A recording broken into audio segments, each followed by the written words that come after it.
National Chairperson, Comrade Gwede Samson Mantashe, officials of the African National Congress, members of the National Executive Committee of the ANC, we have reached the conclusion of this very important special meeting of our National Executive Committee, where we reflected on the outcomes of the 2024 elections and the immediate tasks that our movement now has. Before I share with you the deliberations that we have just concluded, allow me to take this opportunity to express the condolences of the National Executive Committee to the families who have lost their loved ones during the recent extreme weather events in KwaZulu-Natal and the Eastern Cape. We remain deeply concerned about the genocide that continues to take place in Gaza, in Palestine, where atrocities against civilians continue to cause great hardship and loss of life to the people of Gaza. We condemn the most recent bombing of a school in a refugee center and facilities housing displaced people in Gaza. We call on the international community to act now to end the genocide that is being perpetrated against the Palestinian people. This NEC meeting has just concluded a full day of discussions on the election outcome and the way ahead.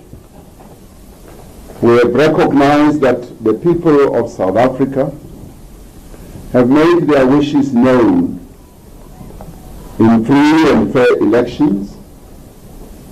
We accept the outcome of these elections as the will of the people of South Africa.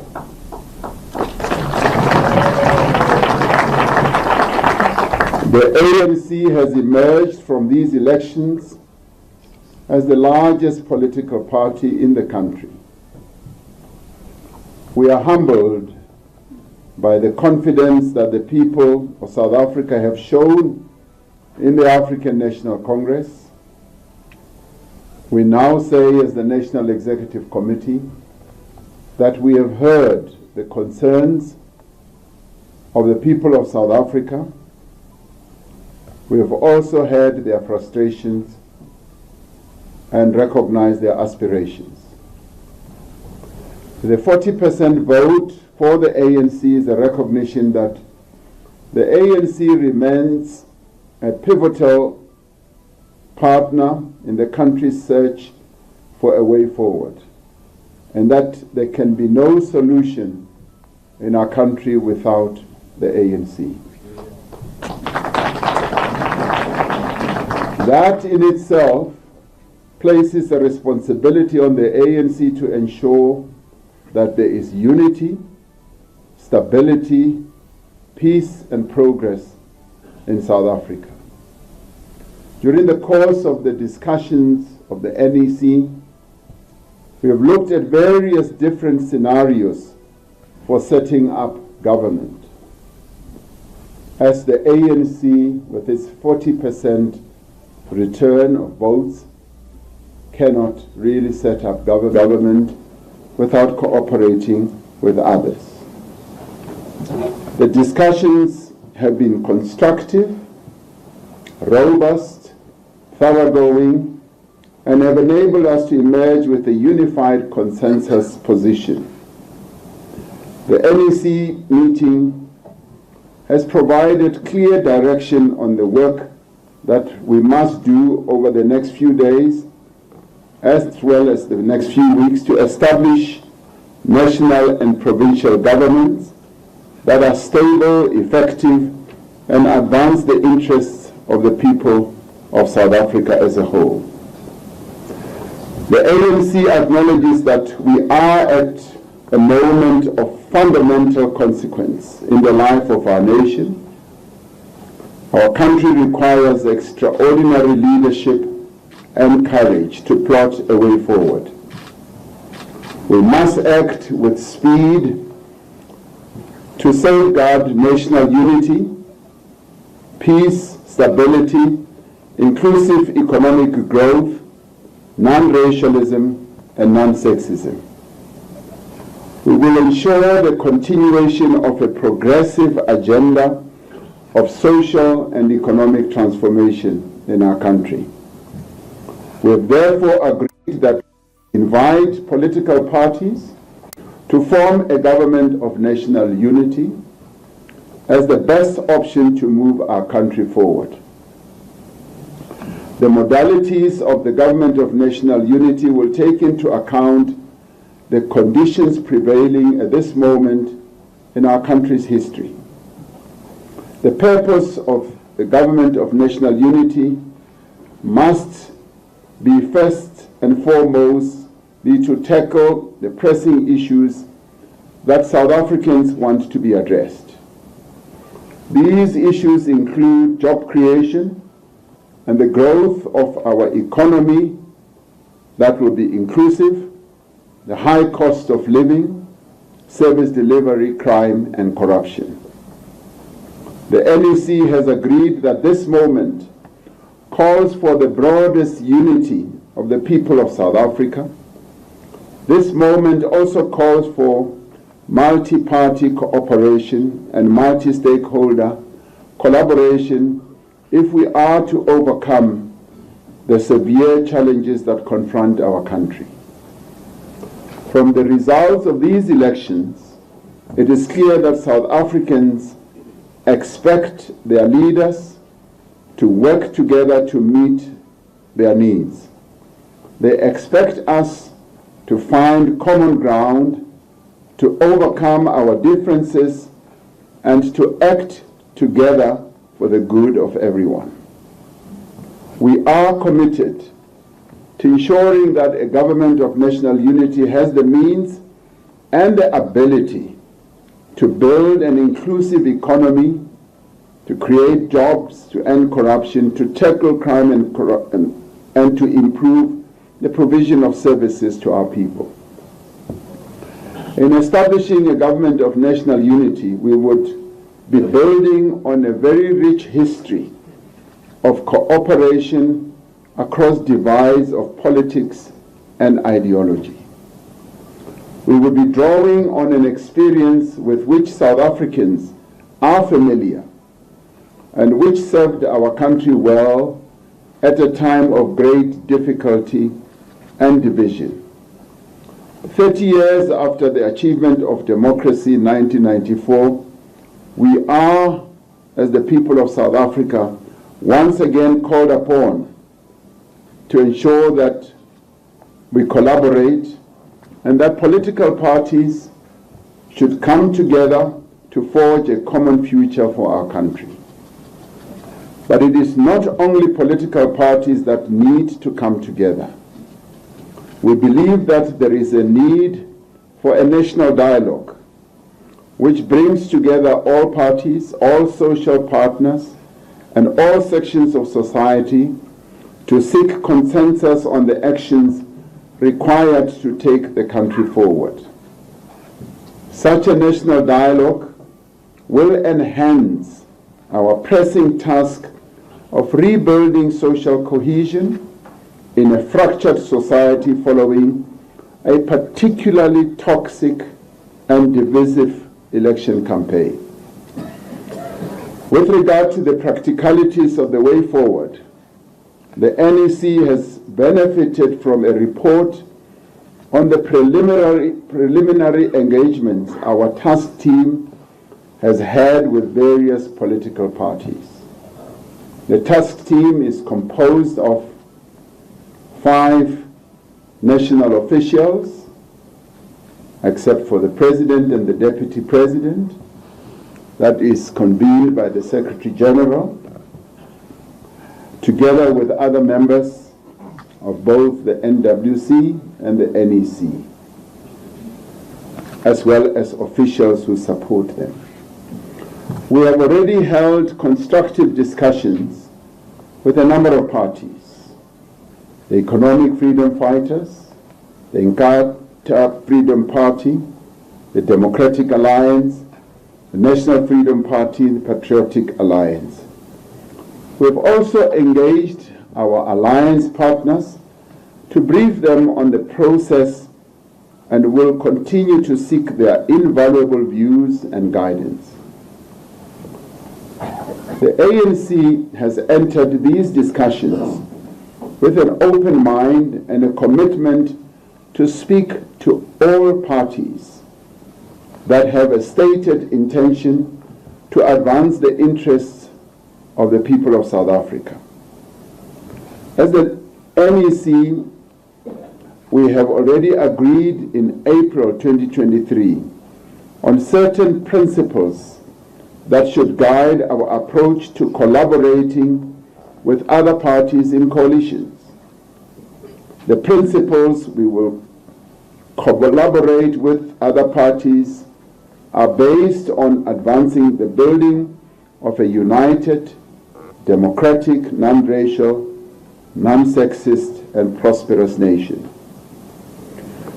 We further said that any such agreement of working with others must be based on a common minimum program that focuses on measurable targets for economic growth and inclusion, on service delivery and development. All parties must commit to shared values, nation building, and social cohesion. Now, these values include respect for the Constitution of the Republic of South Africa and the rule of law, social justice and equity, human dignity, non-racialism, and non-sexism. These values also include stability, accountability, transparency, integrity, community participation, and good governance. Agreements between parties who will be involved in this whole process should, in the end, be in writing. They should be public. They should also be transparent and include measures for holding all participants accountable. Our approach to how provincial governments are formed, where we do not have an outright majority, will be guided by the same principles. The ANC notes that we do have ideological and political differences with several parties in our political landscape. However, we will not preclude the possibility of working with any party so long as it is in the public interest and it is in keeping with the principles that I have articulated. Guided by these principles, understanding the needs of the country and appreciating the expressed will of the people, the National Executive Committee has agreed to seek agreement amongst parties on the formation of the Government of National Unity. This NEC has therefore mandated our negotiating task team to proceed to engage with parties on this proposal of a GNU. They will also reach out to a broader range of parties to enrich the process and promote inclusiveness. We have directed the task team under the guidance of the national officials, the working committee, to develop in greater detail the modalities and button down our principles and the governance framework to guide all the parties to the Government of National Unity to ensure that it is coherent and effective and is aimed at serving the interests of the people of South Africa. We have agreed as this NEC that it is both necessary and strategic that we act in a manner that seeks to unite the broadest range of social forces and isolate those that seek to cause chaos and instability and division. As the ANC, we will be reaching out to formations across society to build a shared program for social and economic change. In the coming days, we will be convening meetings of ANC structures to discuss the conduct and outcomes of the election, the immediate priorities, as well as the way forward. As the election results emerged last week, there was some measure of fear that the outcomes would lead to fragmentation and instability. Following election campaigns that tended towards polarization, there was a measure of fear as well that South Africans would not be able to work together. There was also fear that the transformation of our society would be disrupted and that our efforts to rebuild the economy would be derailed. Yet, as this NEC has determined, the outcome of this election presents an opportunity to forge a more inclusive, cooperative, and an effective approach to governance. It presents to the people of South Africa an opportunity to bring political parties and social partners together to address the challenges that concern most South Africans. A government of national unity is the most viable, the most effective and most powerful way of meeting the expectations of all South Africans at this particular moment. We are called upon as this leadership and as a movement to give effect to the will and to the wishes of the voters of this country. As I conclude, allow me to extend on behalf of the National Executive Committee our sincere thanks to ANC volunteers throughout the country. Also to our deployees and our veterans and our stalwarts who worked tirelessly to reach voters across the country to bring them out to vote. We also extend our thanks, more importantly, to the people of South Africa who turned out in their millions to vote and to affirm their confidence in democracy and in the future of our country. And those important people, the people of South Africa, we thank them, irrespective of which party they voted for. We, as the African National Congress, we thank them. Our democracy has been hugely enhanced, and the people of our country have spoken, and we accept their votes and the way they have concluded their voting. Thank you very much.